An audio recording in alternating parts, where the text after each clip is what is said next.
Well, it's a very interesting question in terms of the context. There are ways that you can invest, and you have to invest very wisely. So whilst for some it may be a longer game from the start, right through, and in fact from a B2B perspective, going over the line, through the line, whereas others may wish to take more of a sprint context, because for them, limited budget, they just want to make a big splash and very quickly. What I would say is there may be, or there is validity in both approaches, but the timing is absolutely key.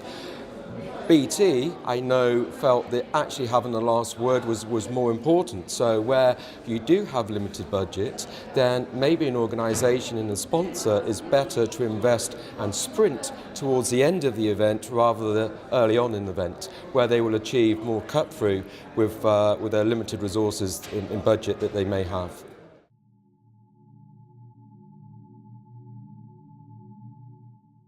So we were very fortunate because we found a way that we could activate internationally and still keeping within the construct of our commercial agreement. And the way we did that was very much around utilising British embassies around the world that were deemed to be sovereign territory. And then we utilised technology to help us. So when we were running an event at BT Tower, we would film that event, we would stream it on live, we would bring that into a local British embassy in one of 20 countries around the world in which we ran this programme. And we were able to engage with not only our staff, but our key clients that operated internationally in various territories around the globe.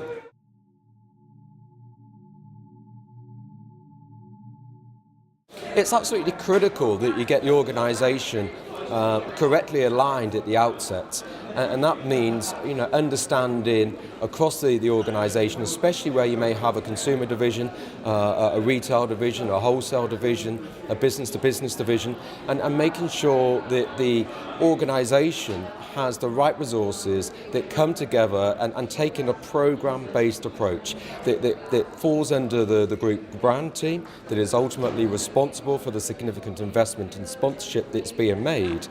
And just getting that right up front will pay dividends in terms of understanding key objectives, understanding budget, understanding messaging, because there may be instances where different parts of the business wish to deliver different messages to its audience.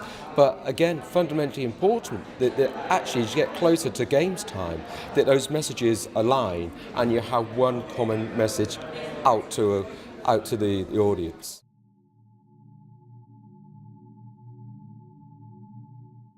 The value of the conference for the industry is bringing people together. This was fundamental to the campaign that we ran for London 2012.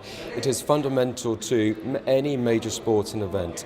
It's how sponsorship and how common interests can bring people together to share experiences, to share knowledge, to share expertise, and to collaborate moving forward. There is no better place in a conference like this in which to enable and to be the catalyst for that to happen.